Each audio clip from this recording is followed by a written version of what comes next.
ગુજરાતના બોટાદ જિલ્લાના પાડિયાદ પોલીસ મથક વિસ્તારમાં માનવતાને હચમચાવનારી ઘટના સામે આવી છે, જેમાં એક બાળકી પર દુષ્કર્મનો બનાવ સામે આવ્યા હોવાની વિગત સામે આવતા ફરી એકવાર ગુજરાતમાં મહિલાઓ અને દીકરીઓની સુરક્ષા સામે સવાલો ઉઠવાની શરૂઆત થઈ છે, જેમાં 70 વર્ષીય એક આધેડ દ્વારા 14 વર્ષની માસૂમ બાળકી સાથે શારીરિક દુષ્કર્મ આચર્યું.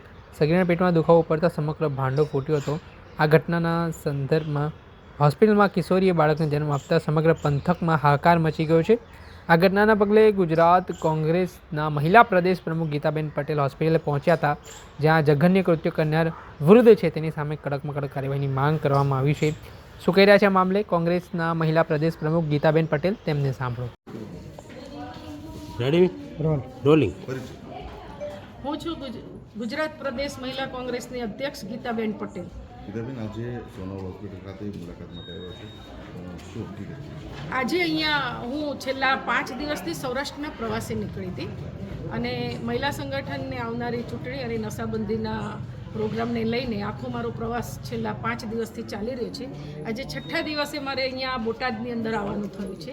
હું હમણાં જસ્ટ અહીંયા આવી અને મને સમાચાર મળ્યા કે આ બનાવ બન્યો છે, એટલે અમે લોકો અહીંયા દીકરીને મળવા આવ્યા હતા. આજે મારે મીડિયા સમક્ષ ગુજરાત સરકારને કહેવું છે કે તમે લોકો નારી સુરક્ષાની વાતો કરો છો, બેટી બચાવોની વાતો કરો છો, બેટીને પઢાવવાની વાતો કરો છો, મહિલાઓના રક્ષણની વાતો કરો છો, એમના વિકાસની વાતો કરો છો. ક્યાં છે આ બધું? હમણાં જ 1 અઠવાડિયા પહેલાં રીવાબા જાડેજાએ નિવેદન આપ્યું હતું કે ગુજરાતની અંદર મહિલા સંપૂર્ણ સુરક્ષિત છે. ત્યારે મેં એમને સામે કહ્યું હતું કે મહિલા ક્યાં સુરક્ષિત છે? તો આ એનું જીવતું જાગતું ઉદાહરણ હું આજે રીવાબાને બતાવવા માગું છું. માનનીય આનંદીબેન પટેલે હમણાં 2 દિવસ પહેલાં એમના પુસ્તકના ઓપનિંગ વિમોચન વખતે કહ્યું કે ગુજરાતની અંદર જ્યાં દારૂબંધી છે એના કારણે મહિલાઓ સુરક્ષિત છે. પણ મારે આદરણીય આનંદીબેનને પણ કહેવું છે કે બેન, અહીંયા ગુજરાતની અંદર દિવસે ને દિવસે બળાત્કારના કિસ્સા, રેપકાંડના કિસ્સા ખૂબ વધી રહ્યા છે. આજે હું આ હોસ્પિટલમાં આવી છું, એ દીકરીની ઉંમર 14 વર્ષની છે અને દીકરીને કામ કરવાના બહાને જે શખ્સ એના ઘરમાં લઈ ગયો અને કોઈ ઘરમાં હતું નહીં અને દીકરીને પાછળથી પકડી અને રૂમમાં પૂરી દીધી અને એના ઉપર આ કૃત્ય કર્યું છે. 1 વાર નહીં પણ 3 વાર આ કૃત્ય એ દીકરી સાથે કર્યું છે અને દીકરી અત્યારે સગર્ભા અવસ્થામાં હતી. એને ડૉક્ટરે એને પોતાને કંઈ ખબર ન પડતા 9 મહિના પૂરા થઈ ગયા અને જ્યારે એને કુદરતી રીતે જે દુઃખ ઉપડ્યું, એનું પેઇન ઉપડ્યું, ડિલિવરીનું દુઃખ, ત્યારે એને ખબર પડી કે મને કંઈક થાય છે. અને મા બાપ જ્યારે હોસ્પિટલમાં લાવ્યા તો ચોંકી ગયા અને રડવા લાગ્યા કે આ શું થઈ ગયું. દીકરી સગર્ભા હતી અને 9 મહિના થવા આવ્યા હતા અને દીકરીને અહીંયા શુક્રવારે રાત્રે અહીંયા લાવ્યા છે. પછી ખબર પડી કે આ શખ્સે આ કૃત્ય કર્યું છે. દીકરીને મેં પૂછ્યું કે બેટા, તે કેમ અત્યાર સુધી કંઈ વાત ના કરી? તો એણે એમ કહ્યું કે એણે ધમકી આપી હતી કે હું તારા પપ્પાને મારી નાખીશ.